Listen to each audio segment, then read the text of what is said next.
Hey everyone, and welcome to another GameXplain discussion. I'm your host, Derek Bittner, and I'm joined today by Sean Buckley of Engadget and RogersBase to give our post-review thoughts on Metroid Samus Returns. So let's get started. Alright guys, so Metroid Samus Returns finally came out this past Friday. Everybody has it in their hands, but before that we had a chance to review it and actually really get some solid hands-on. Like, I was surprised how early Nintendo sent Samus Returns to all of us to give us just plenty of time, because I mean, my first playthrough was about 12 hours, but after that, I mean, I could get it down to about 6 once you really understand what you're doing. But just before we get into any major discussion, just go over overall.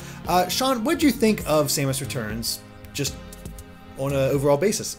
On an overall, on a really high level, my first impressions from our early discussion and what I wrote up on our site is really true. It feels a lot like a classic Metroid to me. Like that whole feeling that you were missing, I haven't played a Metroid game that's really an old school Metroid game in a while, was totally fulfilled by this, especially in the first 8 hours. A little bit after that, things I think shake up a bit, but it's that Other M was kind of like the gameplay. I kind of disagree with people. I think the gameplay was nice in that, but it didn't really feel like classic Metroid. It was something sort of weird and in between. Prime games are great, but they're not classic Metroid. This totally tickles that Super Metroid bone. Did you feel the same way, Roger? Yeah, absolutely. I mean, Super Metroid, I've mentioned this on numerous discussions on many channels. Super Metroid is my all-time favorite game. I love Super Metroid, and so playing an actual 2D Metroid in 2017 was just fantastic. And I've been waiting for this. I mean, Metroid 2 is a game that I never actually beat. Despite my love for the series, I've never actually gone back and beaten the entire thing. So when I heard that they were going to remake it, I was like, well, this is the perfect opportunity. And I honestly feel like after playing this, nobody should ever go back and play Metroid 2. Oh, no. This is the definitive version of Metroid 2. And there's so much that they added to the game that I feel like, and we'll talk about this a little bit later. I don't want to get too much into specifics or spoilers, but some of the boss encounters they add later on in the game, and some of the changes they've made to the story, I think overall really help the Metroid canon. And I also think Metroid Samus Returns is probably one of the best games on the 3DS that takes advantage of the 3D slider. Oh, absolutely. So many games have used the 3D, but I feel like not since Kid Icarus or some of those early 3DS games has one really taken advantage of it in the way that Samus Returns does. I feel like with the backgrounds and with even some of the effects, like where Samus uses her melee counter and punches an ice enemy and you see the shards flying at you from out of the screen. It's such a fantastic experience. And the music, oh my god. When I heard that lower Brinstar music play again for the first time, woo! That chills down my spine.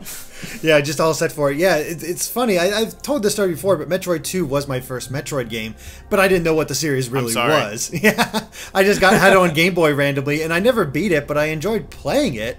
But I could never figure out where to go because I was a dumb kid and never made a map. Well, no, you could be a genius and not figure out where to go in that game. They make it hard. The aspect ratio is so zoomed in. Even if you're making your own maps, it's easy to get lost in that game. Oh yeah, and Samus has a huge sprite in the original Metroid 2, and even going back and playing it, it's like, wow, she's slow. She is just a very slow feeling game, and that's the thing I immediately noticed when I first started playing Samus Returns, is that she is so speedy. The controls felt really good to me, very fluid, very responsive, and it really did just feel like slipping back into a Metroid game.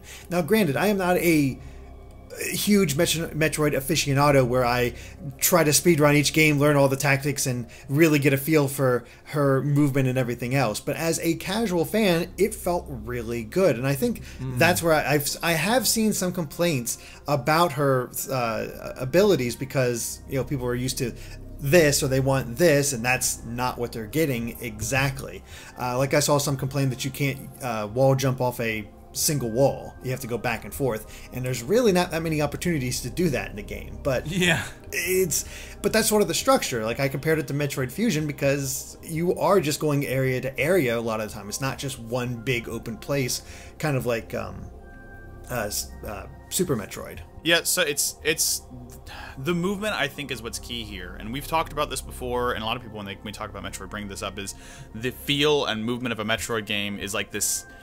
It's funny that it's such a key identifier to what the series is. It's so important to the identity of the franchise to get that feel right. Yet they didn't get it right until the third game. It wasn't until Super Metroid that they got it right at all. It was the first Metroid doesn't feel very good, and Metroid 2 feels awful. Really, the Metroid trilogy of feel until now was Super Metroid and the Game Boy Advance games. Yeah, I'd agree with that. Yeah. I mean, I have also seen a few complaints about having to use the circle pad for her movement. And while that did trip me up, I mentioned it several times about having to go into the morph ball by pushing down and then down again, and just feeling slow and clunky, like it wouldn't actually happen for me all the time. I'd always accidentally have it slightly to the right or left where she'd move in that direction instead.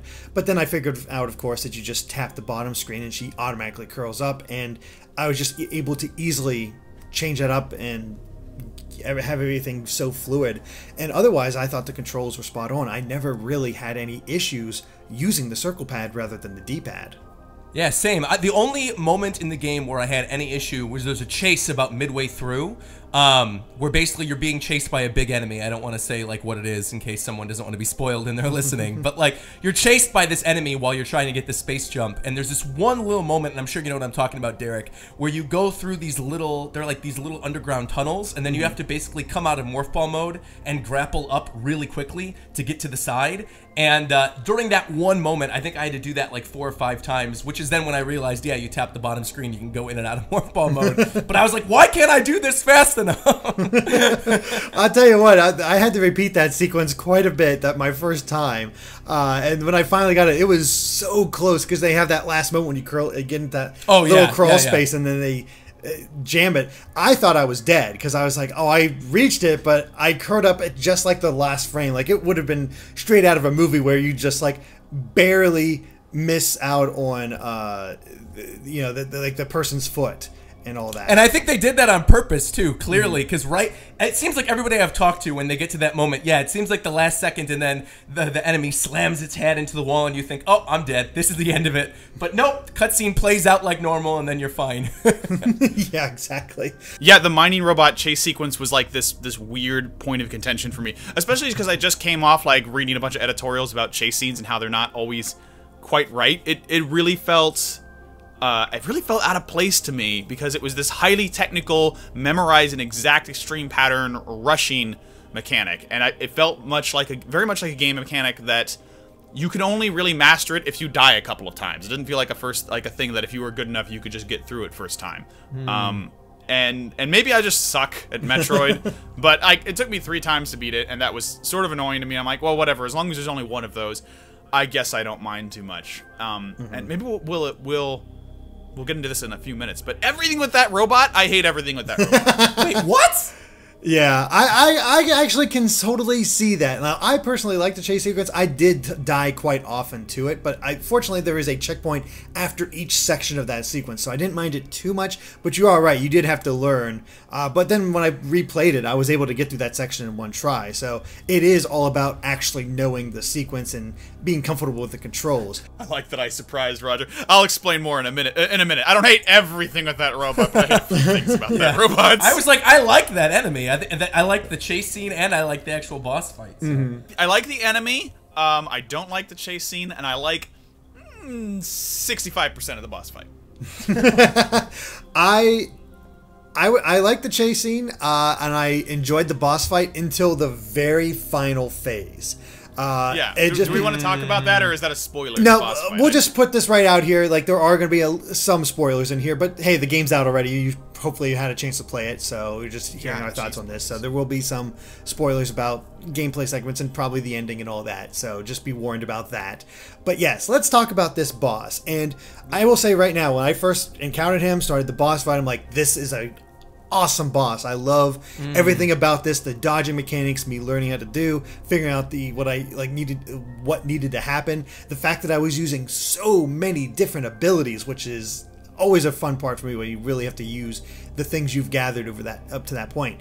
But then you get to that last section where you have his exposed face and you got to bomb you got to bomb like that section of blue that lines up towards the middle, and there's no indication that you can do that. Like, I'm shooting it, like, what's happening? Why is nothing happening? It took me a while to figure it out, and then when I finally did, I couldn't get the timing right. Like, I got 2 of them, but then the electricity was always on when the blast blue section matched up. So you actually have to, as far as I know, you have to use the slowdown time function in order to get that last one and make sure you don't get electrocuted so you can actually finish them off. And that aspect just not great. You know what? That boss fight reminded me, not to super spoil. Well, it's whatever. It's fine. People probably play this too. Yeah. But whatever. It's fine. Is you know, in Sonic Mania, there's the fight on the what's the Titanic Monarch Zone or whatever. Yeah. Yeah. The portion with Eggman where he's like shooting the lightning and then you have to hit that portion right in the middle, that's how that felt to me. And I hated it in Sonic Mania, but I liked it in Samus Returns. So it's weird. I don't know if maybe I like Metroid games more than Sonic games. I love Sonic Mania, not to, you know, take anything away from that game. I think it's a masterpiece, but yeah, it's just it's funny how those games sort of have a little bit of a similarity and were released around the exact same time. Yeah. So. Let me split the difference between those two with some analysis. I love the boss as a character. I think he's like super important to like why Metroid Samus Returns is better than Metroid 2. Like when you before the chase scene, you like see his eye in the background with the 3D, like there's something lurking back there, and it gives you this whole idea that like, whoa, this planet, which I thought was just this abandoned place with Metroids in it, has this deep history. There's apparently this living machinery that's still there, left over from whatever civilization, probably the Chozo, were here last. This is what dug the caverns. It gives you this like cool insight. And then the chase scene, which I found really frustrating, is him literally digging those caverns that you play the rest of the game in. That's really cool. I really like him as a character. The boss fight is just, and this is just my game style, like memorization game, like boss battles, huge part of gaming is a history. I just have always sucked at them. And the first two stages, I figured them out. They were really unforgiving and hard, but I got them. But yeah, that third stage, the third stage wasn't hard when I knew what to do. It took me forever to figure out you were supposed to use the spider ball to like stay in one spot and send bombs through this like vacuum sequence. And I played that fight like 8 times before I figured that out, and it became frustrating versus the point of like most of the other bosses in the game. If I feel like if I'm good enough, even if I don't figure out the pattern right away, I can get through it just by being tenacious, you know. I just realized something so if I'm understanding you correctly, when he's doing his whole suck up sequence, if you're using Spider Ball on the ground, he can't actually suck you up. You didn't know that? I didn't know that. That's not how I beat him. That's the only way to do it. How did you beat him? What I would do is I would stay ahead of him and drop bombs like just as he was coming at me to have him suck it up. And then when I got to the other end, I would jump up over, like uncurl, jump over and get to the other side. So when he comes back, I'd drop 4 more bombs and never avoided that way. It didn't even occur to me not to use the spider ball to not get sucked up. That is so much more epic than what I actually did. Oh my gosh, that's like a higher level of play. No wonder you liked him better than I did. I just think of it as me making it harder on myself. Well, see, what I think is interesting about that is you figured that out, but during the part where you kept using the slowdown time, you can just stand in between the 2 areas that are electrified. There's a safe zone on his little nose. Oh, is there? Yeah, that's where you hit him, yeah. Wow, I completely misread some of those fights, and that happens, but it's also kind of cool that those different tactics can be used. Yeah. Yeah, I think that's one of the really good things about this game, is that people can really play it differently. Not just like the way they explore the game and what territories they go through first, or like what they choose to pick up throughout the game, but yeah, even the way you battle some of these bosses. Like, people will have drastically different ways to play, and I think a lot of that is due to the new mechanics they added, like the melee counter, because I know for myself, like when I was battling a lot of the Metroid enemies, I would very rarely use the melee counter. I would mostly use like the ice beam, freeze them, shoot them out of the sky, and then like spam them with missiles. And then even for a lot of the later Metroid fights, I really would not use the melee counter all that much. Only when I specifically needed to. I think that refutes my point even to a certain degree. The fact that you fought that boss so differently maybe just shows that I was just not skilled enough to get through it. To some degrry, I still think it was frustrating, and it stood out as a higher level of difficulty than the rest of the game. But yeah, I mean, the fact that you fought the boss so differently, that's great. I totally love that. Yeah, I never would have realized that, honestly. But before we move on from the subject to bosses, I do have one more complaint. And I don't know if you guys face the same frustration, but boss fights, or mini bosses, to be more specific, is like the core conceit of Metroid 2 and now Samus Returns. Because the whole point of the game is to hunt down and destroy the Metroid. And that's fine because they get progressively harder and there's different breeds. But one thing I did find frustrating is about midway through the game, you get to the second stage Metroids, and you know, the ones that are like crawling on the ground like a roach. The spider ones. Yeah. And I like those. I thought they're interesting battles. I think they can be challenging, though they're usually differentiated by terrain versus what the enemy does. But the thing I didn't like that it did is it felt like it was sort of extending the playtime by breaking one battle into 3 sections. So that's funny you mentioned that, because those were my favorite versions of those fights. Really? Yeah. I hated the ones where you were basically like in one room and then they slam down to the ground and then shock you or like shoot the fire up. Because a lot of the time you're stuck in a situation where there's literally nowhere you can go. And if you're low on health anyway, you're gonna die and you're gonna have to redo it. But in those sections of the game where, it's sort of like split up into these different rooms, I would always find myself going into those little safe zone areas, like underneath the caverns, and waiting out basically when they were going to use those attacks and then shooting myself back up. So I actually really appreciated the fact that those boss fights were basically done in 3 separate areas as opposed to the ones where you're just sort of stuck and contained in one single room. I'll be honest. I completely thought my game had glitched when I first encountered one of those things, because I was fighting it and it was off screen when it left. I'm like, wait, where the hell did it go? Like, I saw those things. I had a feeling where it went, but I thought it was going to come out in one of the other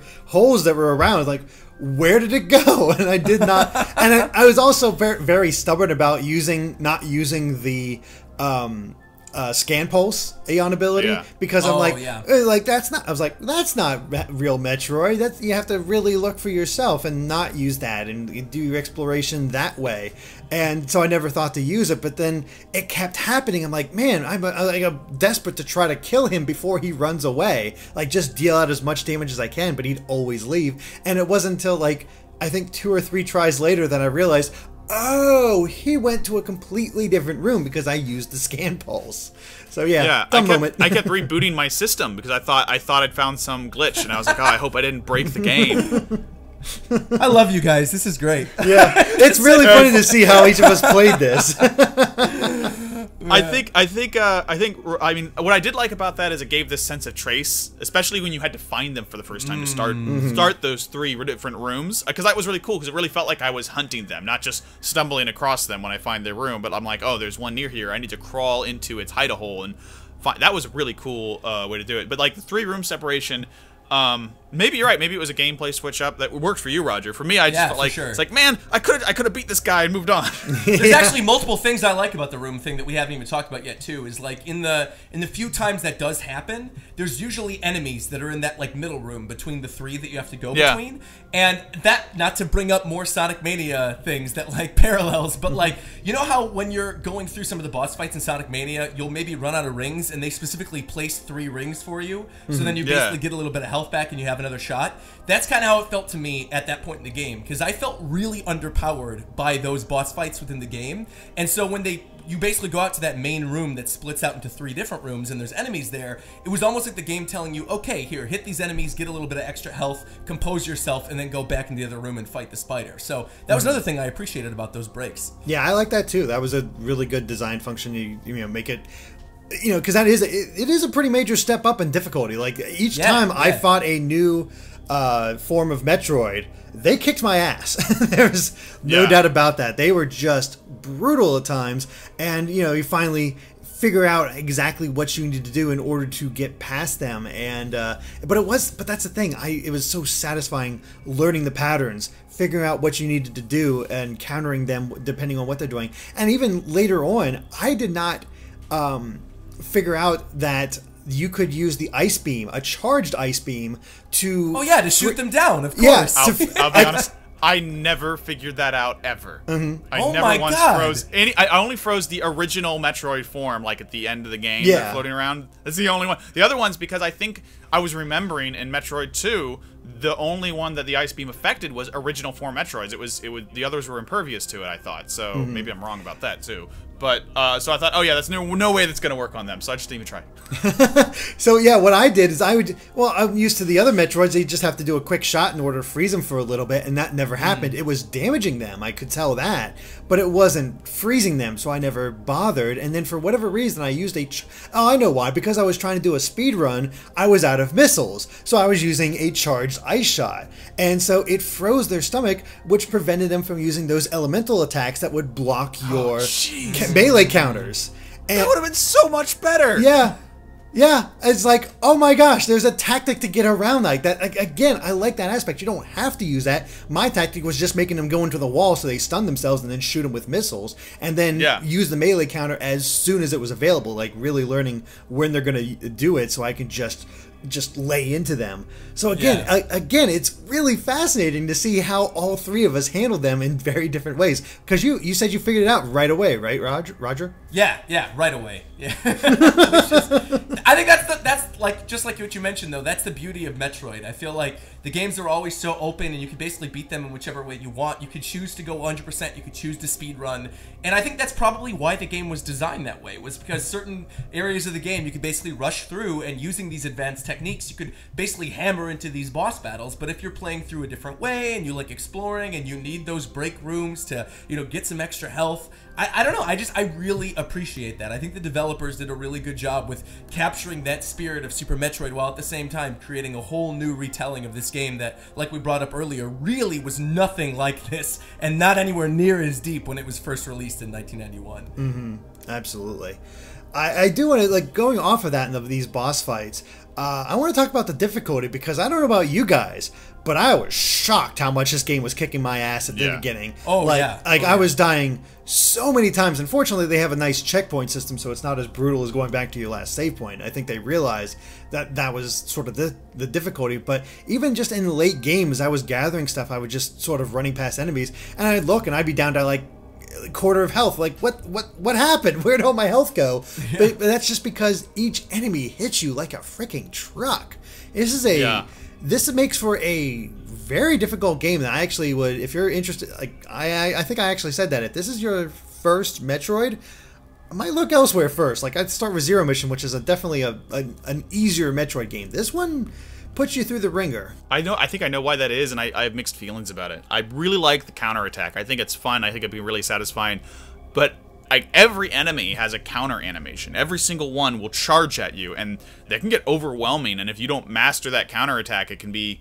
I mean, you can still get away with it. A lot of enemies, especially after you get the wave beam, you can hang back and take care of them off screen and be careful and be cautious. But if you're just trying to run through an area, a lot of enemies, particularly guys that hang on the wall, will just rush you and really mess you up, because if you're not ready to counter or forbid two hit at you at once and you only counter one, then the other one hits you while you're in the counter animation. I think that makes it rough. I feel like it's a tiny bit unbalanced, but once you get used to it, which you do after a couple of hours, it's not really a problem. Yeah, it kind of reminded me of Monster Hunter in that aspect, where every character kind of had its own tell, and you just sort of have to wait to find the opening. And yeah, I mean, for me, like, I'm a huge fan of rhythm games, and so it was really satisfying for me to basically learn what everybody's tell was and like when to specifically counter. And then, especially in those later areas where you have tons of enemies coming at you at once, and like one's charging from one side and the other one's charging, I never really found where like I got trapped, where like another enemy was going to hit me. I think it might have happened like once or twice, but it never really felt overwhelming to me, especially because like I had specifically sunk a lot of time into trying to master those counters. So to me, it almost felt like a rhythm game, and I'd sit there going, I suppose, yeah, and countering those bat things that would dive, because if you try to hit those bats and you try that I suppose thing from Rhythm Heaven, like it literally hits at the exact same time. Oh, nice. And I brought that up when we did our preview discussion, and then it held true again for my review. So. That is awesome. I rushed through games, so I was like always trying to rush past them, so I got in trouble with that. But yeah, like it's definitely like a rhythm. Yeah, it has a real rhythm to it. To go into something we were just talking about, though, which is something that I brought up in my review, this is absolutely one of the most difficult Metroid games. And I feel like, as somebody who's a huge fan of the series, to me, Samus Returns feels like the first game in a really, really long time where even if you've collected a lot of power-ups by the end of the game, you still feel underpowered. I feel like by the end of Super Metroid or by the end of some of the Prime games, you really do feel like you're this beastly badass character, you know, blasting through the environments and blowing everything up with super missiles and ice beams and, you know, switching your different beams up. Whereas in this game, even when you have all the Aeon abilities and all the other power-ups in the game, when you get towards the finale, you really do feel pretty underpowered. Yeah, it's very overwhelming. It can be overwhelming, but I kind of like that aspect of it. I do too, yeah. Because it goes all back to almost skill. Like, you're finding yourself becoming a better hunter. Because again, when I try to do a speed run to try to get that sub 4 hours to get Samus' suit off, and I failed, and I just didn't have the time to try again.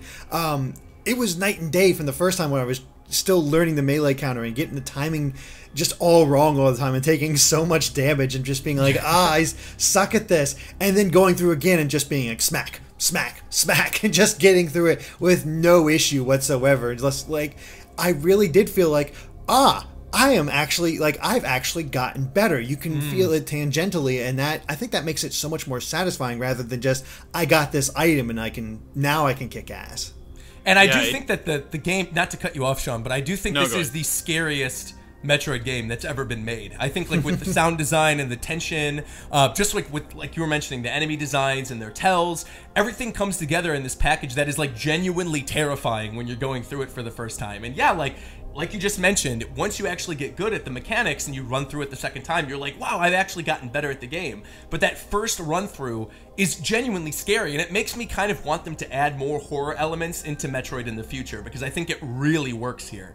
I think, to go back to the difficulty thing, it's interesting because it not only keeps that difficulty curve up, but it does give you the tease of power, like right near the end. And I almost brought this up during the counter discussion.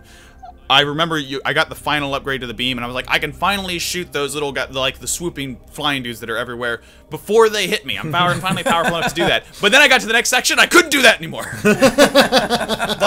like you go to the next section, it reminds you, it's like, yeah, you were powerful, but this is the final area. This is where the Metroids live. Anything that's alive down here is a badass, and you're not quite that badass. You know, it does a great job with that. I forgot what Roger was saying, but I wanted to add to that too. You were just saying... The horror elements? Mm-hmm. The horror element. So, I talked about this a little on our last discussion. That's one of the things that I love and hate about Super Metroid. Super Metroid does this great sense of atmosphere and loneliness in the beginning of the game. It uses silence to, like, this expert level that honestly makes it hard for me to play at the beginning of that game. I have a huge sense of dread feeling it, that, like, horror element. And I wish there was a tiny bit more of that in Metroid Returns. But apart from that, yeah, the atmosphere is great. There's mystery. The fact that you see the giant robot thing skulking in the background every now and then. To go back to the beginning of the 3D, the backgrounds, like, this Metroid game is like... So every other 2D Metroid, you get a background with detail and it's interesting, but this one, I love that, especially with the 3D on, you could see, I'm not just on a 2D plane, I'm on the edge of a cliff that you can see squirming around into a valley behind you, and there was, like, life and monsters and things living, like, it really added this huge sense of depth to the world that just, I've never felt in a Metroid game before, not even in the Prime ones, really. There's huge open areas that there would be in some of the, in some places, and looking in the background, like, that water, cascading water in the background, like, sticks out me so much, because all of a sudden just everything in the background is blue, and it gave you a better sense of the history of SR388. It wasn't just cave. They found ways to make it all feel unique and different, and you get the sense the planet's alive. That, you know, this is a real place, so good. It's nice. Like, I really want to see more of it like this, because it really does feel like they just nailed the feeling of a Metroid game. But I mean, not just nerd out about it, but it's like that's the joke in the title, right? Samus Returns. Like, yes, this is really Metroid has returned. This is actually. I totally think they did that on purpose too, because they kind of hit a stumble with Other M and with Federation Force, and I feel like this was their sort of like call to say, okay, Samus is back. We've listened. We've made a few missteps, but really she's back. I think that's also why they announced the 3D game when they did. Like, when during E3 when they announced this, they were also like, listen, we know this is going to be good. We're going to make a 3D one too. Here's Prime 4. It's coming. Don't worry, your girl's back. So yeah. But before that, before you get to Prime, here's the Metroid that started it. Here's like, you know, that style, and I love that they hit both of them so much, because like Prime's great, but I've only ever finished the first one. I didn't get into those as much for whatever reason, and so to have like, here's a Metroid for both types, and so if you love both, it's like super Christmas for you. But if you only have one, then you're still going to be super happy. Yeah, I kind of hope that this splits the franchise for the future, where they create 2D Metroids and 3D Metroids from here on out, kind of like what they do with Mario, where you've got like the 3D iterations and the 2D iterations, because I think it could really work. And honestly, like, I was kind of concerned when this game was announced and I heard the developer, because I know they worked on that one Castlevania game that like I was not a fan of at all. And I talked about this to one of my friends, Bill, the other day, and it was like, I feel like they made that game just so they could say like, all right, we made a Castlevania, we're ready to make a Metroid game. And then like their passion and their heart was actually in for Metroid. And kind of like how Retro Studios has become the de facto 3D one, even though they're not making Prime 4, I do feel like Mercury Steam can sort of be looked upon as like the new 2D home for Metroid, where if they really do want to split it and make 3D games and 2D games, even if they want to put a 2D one on Switch in the future, I think they could look to them to do that and basically be confident that there's going to be a good game after it. Yeah, I think so too. I think this would port great to Switch, this engine. It would look great. And they've done it before. Like, they did that. I mean, Mercury Steam did all three of those Castlevania Lords of Shadow games, I believe. Yeah. And, of course, they made the one for the 3DS, and that eventually did get ported to the other systems, and the engine that they use works for that. So if they ever did want to port this game to the Switch for whatever reason, I mean, I don't think they'll port this. I don't think so they're going to do, what I think they're going to do is, when they pitched this game originally to Nintendo, they had mentioned in interviews that they pitched this as a Metroid Fusion remake. And if you play through to the ending of the game, it's very clear the ties to Metroid Fusion. And I think if they're going to do anything, they might remake Metroid Fusion for Switch using this engine. And that would be sick, because Fusion's one of my favorite games in the whole franchise, and Fusion will be fresh on people's memory, you know, after playing through Samus Returns. So in like 2-3 years, if they really want to, I think they could, and if this game sells well, I don't know what the sales figures are like, but I think they could maybe make a real push to like create a Metroid Fusion remake for Switch. I think it'd be interesting, maybe not even a remake, but like Metroid Fusion's the end of the timeline, right? Maybe or a follow-up, Metroid 5. What's next after that? Because she doesn't ever get her regular suit back after that. It's destroyed, right? Well, we've never seen what happens after Fusion. That's always been the shame of it all. We just don't know, and I think that's why we've wanted the new 2D Metroid to see what happens next, and unfortunately that hasn't happened yet. So I'd be totally down with like a post-Fusion game, but even if it does focus on that, like, I liked how they built up the connections with Fusion, because, you know, Fusion does heavily rely on the events of Metroid 2. The fact that you took out all the Metroid, the revelation that the Metroids were created by the Chozo to deal with the X-Parasites, and to just really drive that connection home and show it is a great way. And I mean, did you guys both get 100% in the game to see all the Chozo lore? I did not. No, I did not either. I was lucky to finish the game. I actually finished it the day it launched. Oh, so I wrote most of my... I was stuck on the last boss when we wrote our coverage up, and just because the last boss is, again, sort of like you got to learn the pattern, and I had below the health amount you really had to do it, so I had to get good enough to not get hit at all during that last fight. So I'm actually in the same situation as Sean, too, where I beat it like hours before posting my review. Oh, wow. They were literally like 4 hours before. I wrapped up doing the review and I was editing it, and I'm like, I need to finish this game. And so I haven't even had a chance to like replay through it again, and I want to really badly. No, I jumped into the first 5 minutes of Fusion mode just to check it out, and you know, not far enough to really see the difficulty spike level, but like, oh yeah, there's the Fusion suit, that's cool. Oh yeah, they hit. I got hit but once, and I saw it took like 60 damage, and I'm like, oh crap. Especially like you start with 99 and you're basically 2 hits and you're dead. That's a little rough. So yeah, it's not easy. Something to keep an ay out for. But yeah, if you guys don't mind me spoiling things, but in the Chozo lore, they basically go over the Chozo landing on SR-388, colonizing it, showing them using those building tools for it, including our good friend the excavator. He's in the background there. Of course, discovering the threat of the X-Parasite, developing Metroids, and then with the Metroids going through their life cycle, turning against them and becoming uncontrollable, so they had to seal them away with those new DNA sample things. I forget the DNA sample, like the hub that tells you how many are around. Yeah, that around. I'm trying to think of the actual name, but I'm blanking on it. Anyway, they did all that, and of course they show you getting them getting rescued by another faction of Chozo. But if you got 100% and got all that, you're actually shown a secret 11th image that shows that the Chozo that supposedly came to rescue these guys actually killed them. And right. See, that's where I think the story could go. Is that after fusion, you see, because we've never ever in a Metroid game seen a live Chozo. Ever. No.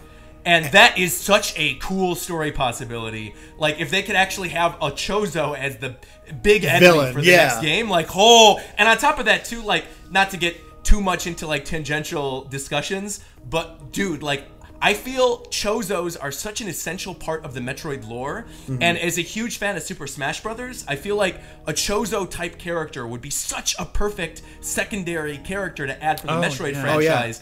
And, like, if they actually end up creating this character who, was, like, the last lone Chozo who went back and killed all of them and somehow is, like, you know, controlling Metroids on another planet and Samus goes to fight them in, like, Metroid 5, if ever, you know, Mercury Steam develops that, like, the game after Fusion, that would be so unbelievably cool. And I think that would be the perfect tie-in to finally add a Metroid character. Because, believe me, I love Ridley. I love Ridley as much as the next guy, but he's too big. They gotta add a character that's human size. Too big.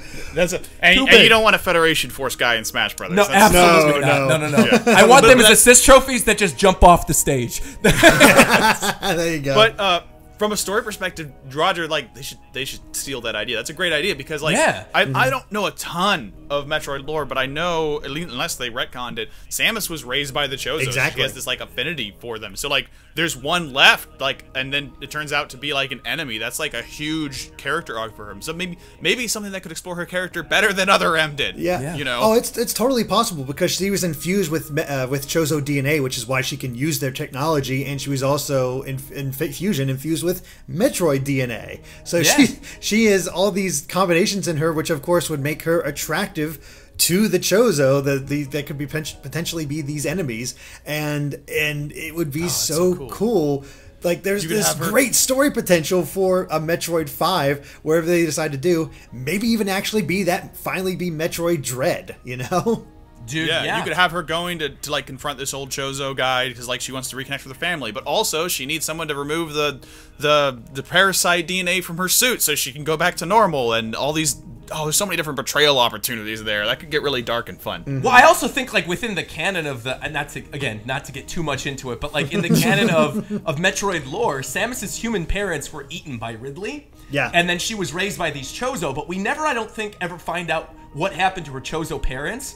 What if one of those 3 founding Chozo in those cutscenes is actually, like, one of either her, like, mother or father, the one that comes back and kills all of them, like her adopted mother or father, and she has to actually take them out to save the galaxy. Like, that would be such a Luke, I am your father type of moment. It'd be so cool. Yeah, really dive like into the said, backstory of Samus. Yeah. That's such a better way to develop her character than we've seen so far, like giving her a role and, like, giving her, like, something to define herself other than, like, thumbs up, thumbs down general. I don't remember that story. Yeah. No, there's a lot of potential here, and I like that it does seem like they want to go forward with some other 2D Metroid game that seems to even go beyond, hopefully will even go beyond Fusion. I'm not going to deny a Fusion remake at all. No. If they want to make that, I'm totally down. Especially or just a non-ambassador port. Yeah, exactly. Yeah. Find some way to, like, I could totally see them making it bigger and enhancing it just like they did here, because I mean, let's talk about that final boss. The fact that you take out the Queen Metroid, you get the baby Metroid, and then I love that you can explore and get everything else, like, thanks to the baby Metroid. It really, you go through the whole game with that. Yeah, exactly. You can explore everything with it around you, and I felt like that really built the bond between Samus and this baby Metroid, and especially when Ridley shows up at the very end to steal it away, just like he does at the beginning of Super Metroid. So cool, by the way, the tie-in with that fight to Zero Mission, because if you remember in Zero Mission, she fights this robot version of Ridley that is not Ridley. It's just like this weird robot thing. It's not Mecha Ridley, it's like a robot. And it's clear that Ridley, like, uses part of that robot suit to get to SR3D8 almost like his spacesuit. near the end of the game. He's like attached with all of the pieces of the robot Ridley from Zero Mission, and he's not Meta Ridley at this point, because Meta Ridley doesn't happen until after Super Metroid, when the space pirates try to revive him after she basically kills him in that game. So it's so cool to then see the tie-in to the other like 2D remake game that was made all those years ago. It's just like, there's so many little things like that tie into the story that I absolutely love. I thought Meta Ridley, the Prime series, took place between Metroid 1 and 2. I'm pretty sure it takes place after Super, does it not? I think Super and Fusion. I think Other M takes place between Super and Fusion. Really? I gotta go back and reread that then. Yeah, I'm pretty sure Prime takes place between 1 and 2. Well, maybe he's... Oh, what if he's Meta Ridley then? That's so cool. That makes that even cooler then. Well, could he be? Because he needs to be the Ridley. Maybe he is. I mean, actually, he like, seems a little bit more organic than Meta Ridley, that's for sure. Yeah, because the next step in the story is Super, right? And so he's got to be in that, because you see him in the beginning of Super stealing the baby. Well, wasn't he cloned with like Phazon or something in one of the Prime games? Like maybe that would be like his Phazon clone, and we end up seeing like him get all this new armor in Prime 4, and that leads into maybe. Metroid, man. there's great. I mean, there's so many ways that they've brought back Ridley. It's ridiculous. He will not stay dead. I think the baby being like, so that's one cool tie-in I appreciate to the original game. I'm probably never gonna need to play the original game again, except for watching other people speedrun it. But one of the things I really like is throughout the game, I knew I was gonna be able to take the baby Metroid with me and come back to these areas, because you kept seeing these weird impassable areas, and if you ever saw the original Metroid, that's what the baby eats through at the end of Metroid 2. And so the whole time I was like, it's going to be so cool coming back here with the baby Metroid. Like, every time I saw one of those, I'm like, it's going to be awesome. And then you get it, and I'm like, and there's a teleporter right at the end. I'm like, yes, I can do anything now. And it's just this cool sense of like, I have a friend, and it totally makes that bonding happen.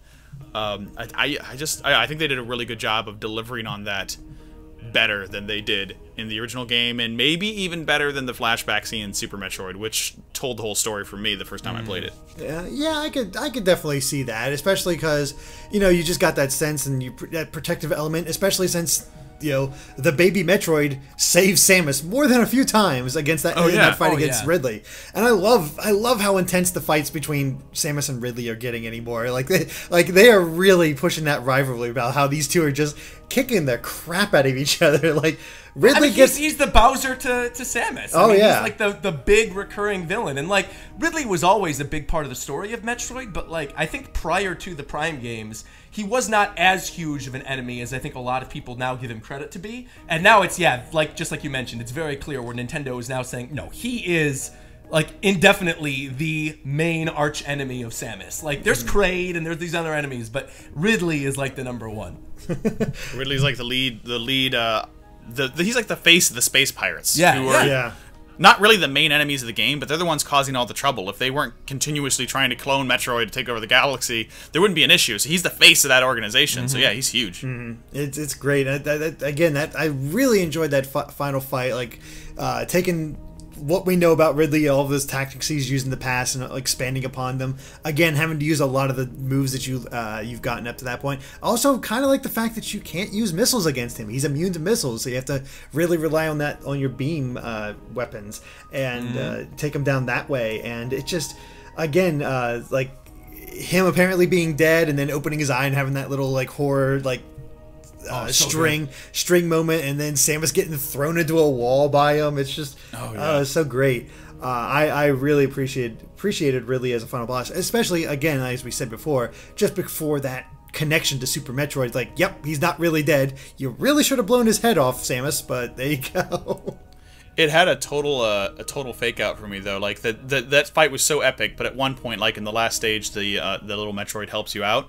But the first time that happened, I thought it was the cutscene for me beating the game, and so I was like, yes, and I put my system down, and then I was like destroyed instantly.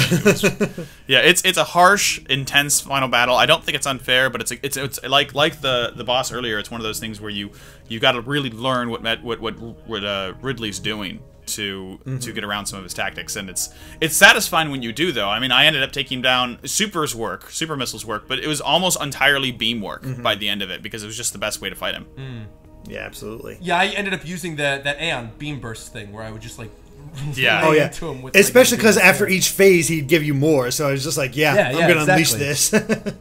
and take care of that. Actually, speaking of that, how did you guys feel about the Aeon abilities? Roger, I want Roger to talk about it because he said something in his review about the expectation of them and the reality of them that I completely agree with. Yeah, so like when I first got to play this a couple weeks ago in San Francisco, when they flew like me and C&D and Commonwealth up there, I was told that they were basically these optional abilities when playing through the game and that you wouldn't actually need to use them to progress. But like as I got further through this game, especially when you get, I think it's like area 4 or 5 where those giant plat things sort of like come erupting out of the ground and you have to use the beam burst, I started to realize like, oh no, I actually have to use these. Same with the lightning armor too. There's like certain areas in the game you have to use the lightning armor. And then eventually I didn't really have an issue with it. Like I liked having these extra abilities, but I feel like people who are diehard Metroid fans might have an issue with these Aeon abilities where originally it was sort of announced as this optional thing and now it's something that could really kind of alter the difficulty of the game if you're speedrunning through it where almost you have to use them. And I don't think you ever really need to use the scan pulse, but in terms of the beam burst and the lightning armor, I feel like the game's almost impossible near those ending moments without using those. So yeah, there are certain obstacles that I think can't be passed without a beam burst. Just like like 100% beam burst is required. I think you can get away without lightning armor if you have like every tank, you know.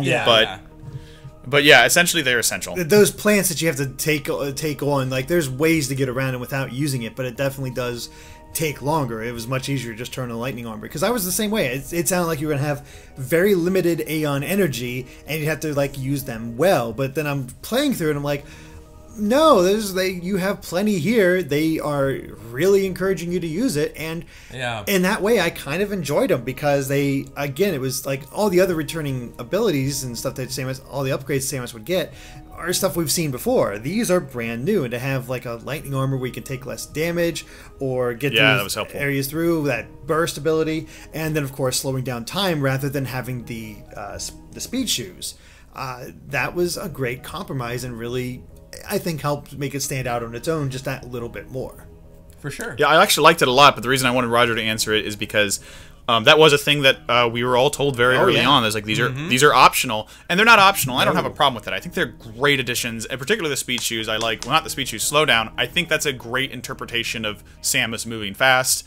I really enjoyed them, but they are a little, especially if you're going to speedrun, they are kind of essential. Oh yeah, for sure. Especially, I used the scan pulse like crazy just to see where I was going, where I was on the way, and I could just go that way because I can't remember ISIS damn map, so having that scan pulse around for me to just constantly spam, and as long as you kill enemies, you'll have plenty of Aeon energy in order to just take care of it and keep that going. That is such a nice quality of life feature for being a grown-up, being an adult and playing this game. Because I went back to play Super Metroid when it came out on Wii U Virtual Console, and I was baffled by it. Like, how did I figure this stuff out as a kid? Maybe it was Nintendo Power, but some stuff in Metroid is really obscure and hard to figure out. And so as an adult, it was so nice to be able to, like, I don't have time to spend 40 minutes trying to figure this out. There it is. I can move on. That's funny because I still feel like Super Metroid is the pinnacle of game difficulty when it comes to that sort of thing. Like, I can go back and play Super Metroid, and usually everything, once you've played through the game a bunch of times and you understand what each ability does, it feels pretty easy to me to find certain areas, whereas in this, like, I'll totally admit it, I use the scan pulse a bunch. Like, I liked using the scan pulse because sometimes I'd be, trying to get through the game for review, and I'm like, okay, I want to get this extra missile that I know is on the map, or I want to get this extra power-up, and I really don't have time to figure this out, so I just click the scan pulse thing. I'm like, oh, there's the hole in the wall I need to bomb, and then I would go in and get it. And yeah, like, also to clarify, because we were talking about it earlier, I definitely love the Aeon abilities. I'm also very happy that they are essential to the gameplay. I think if they were just sort of this other optional thing, I would be sort of like, whatever about them. I do like that they're made essential. I wanted to bring that up in my review because, again, that was something that we were told very early on in all the preview builds that they were optional, and then it ended up not being the case. Yeah, so I don't know where they got that information from because... I don't know, it certainly seemed that way in the early game, but, like, as you get to the second half of the game, it's, like, very apparent. But by then, I think you're just so used to them. Maybe they just told us that because they wanted us to not be afraid they were changing it too much. I know I talked to some friends that were upset that that Samus can aim with the L button now. They're like, oh, I'm worried that it's going to become a game where you have to be stationary all the time, and it's totally not. No, not at all. No. Yeah, but like I think there's just that the Metroid, not formula, but the way classic Metroid games work is just so beloved by that core group of fans that I think they're just afraid of alienating people. So they said some things that just were kind of half true. And I actually think the free aim is going to help with speedrunners too, because now people will be able to like aim in these weird like 65-degree angles where you have to shoot up exactly at this one hole. And I think some speedrunners are really going to like understand exactly how to aim the reticle and where to shoot. Well, they'll be flying through some of these areas in the game that, some of us who are maybe replaying through are going to be like, how the heck were they able to do that in like 4 hours? So, yeah. Yeah, it felt very fast to me. I was able to just hit the button, aim where I needed to, take care of them, and then just keep moving. Same. I'll have to admit, though, I do kind of wish that there was a mode to switch between having free aim and having L and R 45-degree aims, because sometimes I wanted to run forward and have my gun locked at a 45-degree angle to always be shooting the roof or something, and I just couldn't quite manage that with the D-pad and the way I wanted because there was so much variance. But I have absolutely no problem with it. I like it a lot. It's just I can see some people, that's a bit of an adjustment. So if you're super used to pressing L in Super Metroid to aim up, you're going to mess up a little bit. I mean, their controllers don't do this anymore, but the perfect thing they could have done if this was on, like, say, the GameCube, is you just kind of slightly push in to do, like, the free aim, and then you, like, click in to lock it in a direction. That'd be cool. Yeah. Yeah. That would be. I missed that from the GameCube a lot. I That do was too. Really, Yeah. the 2-stage, and it's funny, like, that's on every other controller in the world, right? But nobody uses it as a 2-stage thing like it used to be on the GameCube. I mean, there's no physical half step, but everything else you can do that with, except Long live the GameCube, man. Yeah, seriously. The only controller that does that still, nobody uses. It's the Steam controller. Oh yeah, that's true. That's right. That's true. Yeah. Yeah. Oh boy. We've been, I think, generally pretty positive about this game. I'm pretty sure we all really like it. Or love it, or whichever. Oh yeah, yeah. I like it. If I'm being honest, I'll say the negative thing. It's a great Metroid game. You're gonna love it if you love Metroid games, unless you're a jerk. It does have 2 really tough boss fights and a few things that shake it up. So it's not gonna be a perfect classic Metroid, but that's good. Evolution's nice. Yeah.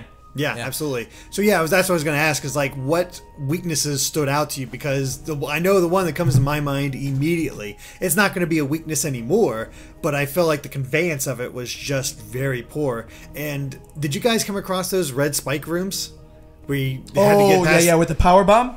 Yeah, like you need the spike on top, spike on bottom. You need to find a way through, and there was no way through. At least obvious ways, because they had all these other tactics and other points of the game, and there was no obvious way to do it. And eventually, I believe it was somebody had claimed that they'd figured it out, but they didn't say how they figured it out or what you needed to do. Just that it was a completely brand new maneuver.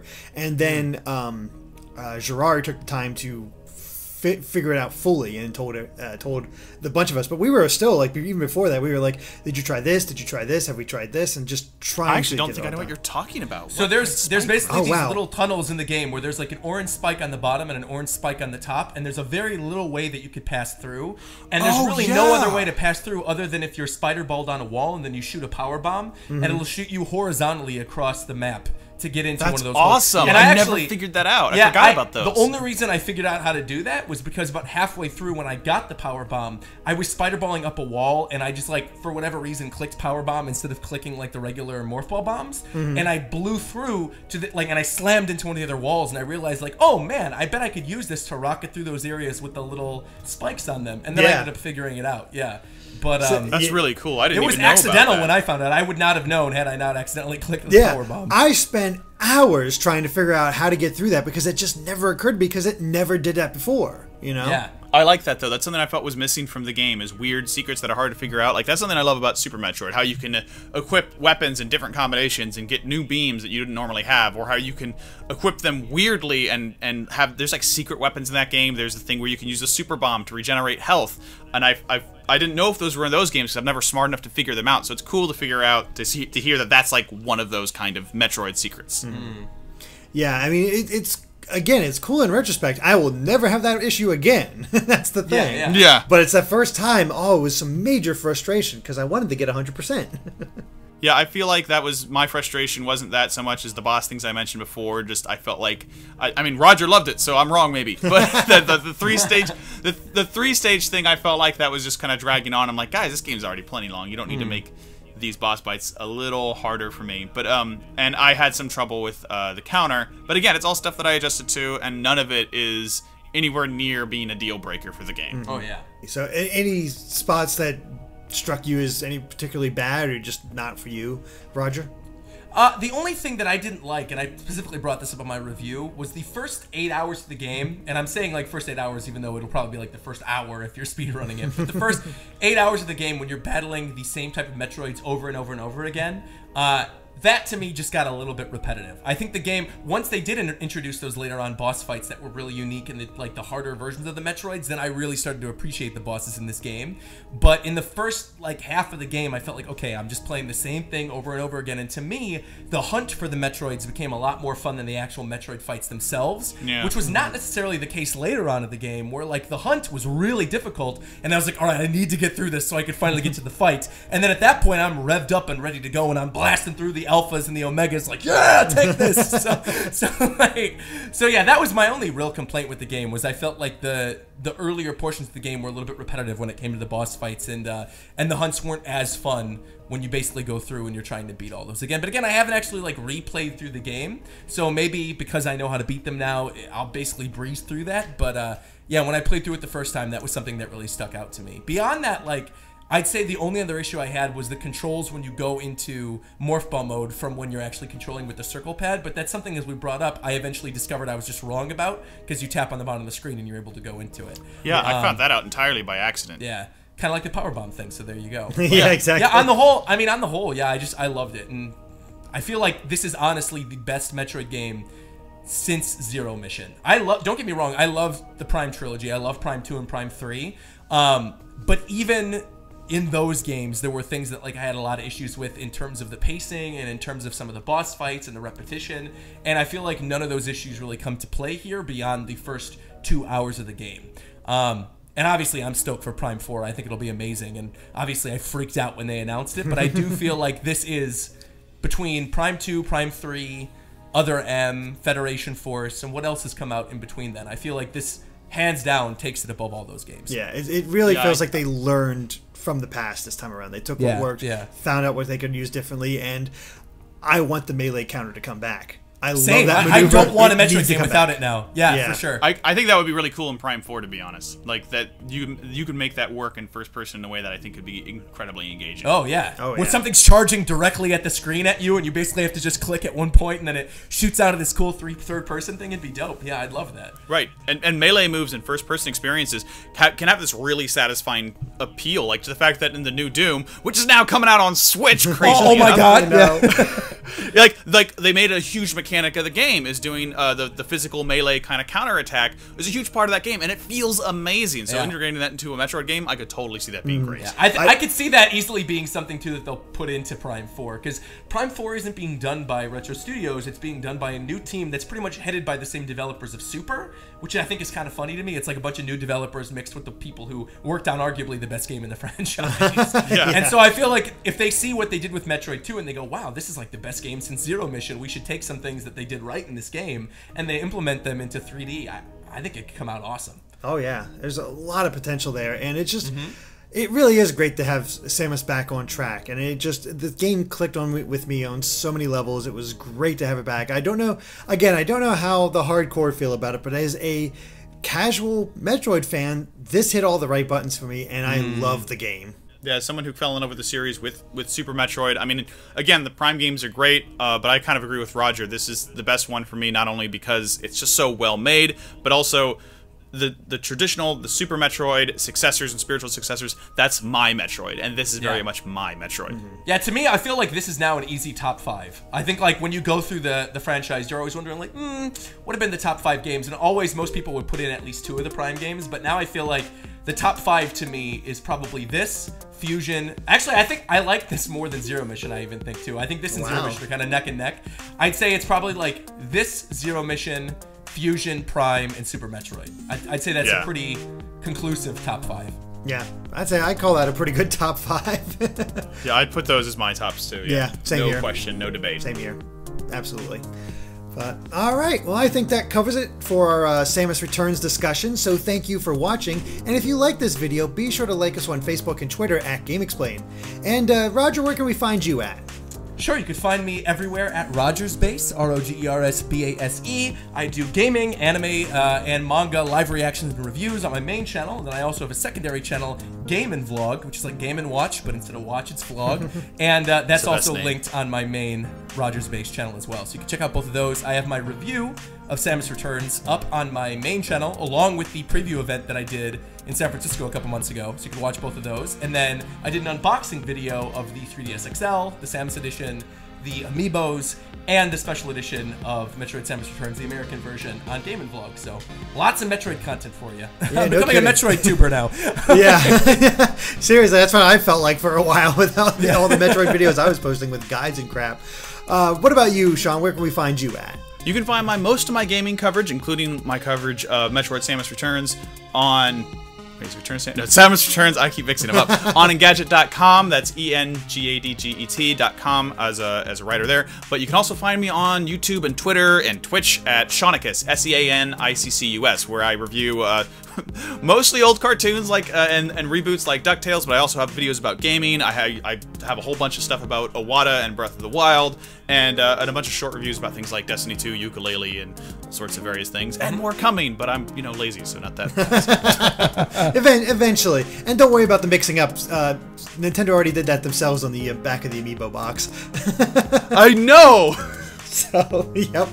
So funny. Oh, that's great. And of course, make sure to subscribe to GameXplain for more on Metroid and other things gaming as well. Until next time, bye.